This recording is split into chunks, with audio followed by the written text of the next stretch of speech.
Okay, on the U.S. China relationship, the last few weeks have been marked by optimism that ties may be able to improve. That follows last month's gathering in California. President Biden and China's President Xi Jinping. It was their first face-to-face meeting in a year. Joining us now to talk about outstanding business issues for the U.S. and China in the year ahead, we have EmPath co-founder and CEO Carlos Gutierrez. He served as Commerce Secretary in the George W. Bush administration, formerly served as CEO of Kellogg's. Carlos, I'm so glad you're here this morning. I know there's a lot of specific things to talk about, but I want to go back to when I used to interview you when you were Commerce Secretary, and we talked about a relationship with China that was constructive on the one hand, and it was confrontational, but less so on the other hand, with the overall idea that the two biggest economies in the world should get along and it would be a better place on earth when they got along. Carlos, I have a question for you. How did it go so wrong? How do we get back to that time? Yeah, I think that's a great question, Steve, and I appreciate your remembering that. I think today, and you mentioned at the beginning, the relationship between China and the U.S. is better today than it has been over the last several years. And then, of course, we got into the trade war, the tariffs, the rhetoric, the insults. It was just China was the last thing you wanted to support. So we're coming out of that. And it's not as if though, we're back to where we used to be, but we now have military to military exchanges and dialogue. That's huge. And think about the fact that we didn't have those at a time when we were, throwing insults across the Taiwan Strait and almost looked like we were going to war, but no dialogue across the two militaries. We now have commercial dialogues happening. So there is a new foundation, and it's going to be tricky. It's not as if though everything has been solved, but there is a foundation from which to build. Which are the areas do you think might show the most progress here? The U.S. looks like it's gone further when it comes to chip restrictions, and that has obviously rankled the Chinese in a way that they date the time when we put those chip restrictions in place as the beginning of an era for them.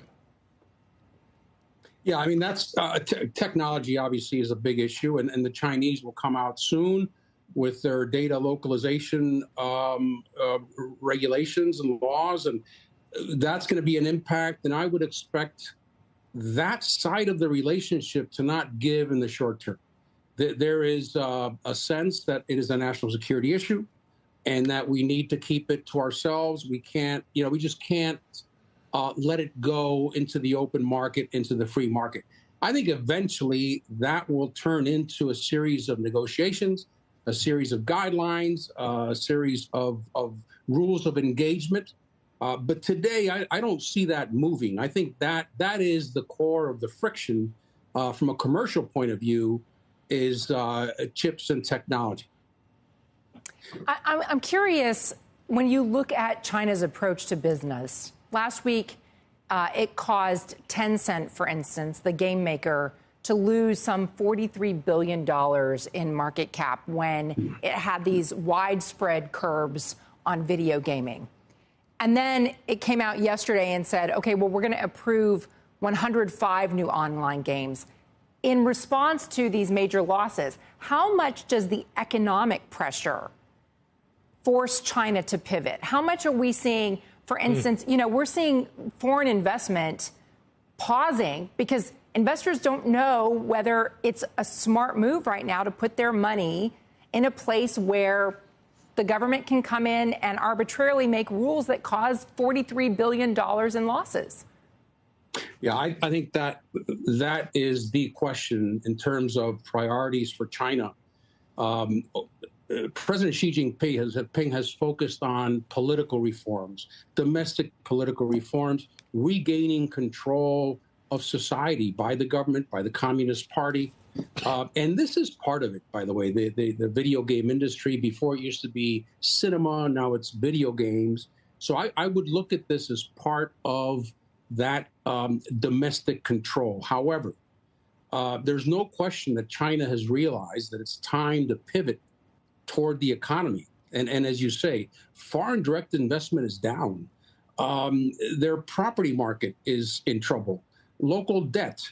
There are a lot of issues, inflation or lack of inflation, a lot of issues in China, and they're pivoting to that without giving up the controls that they gained during Xi Jinping's first 2 terms.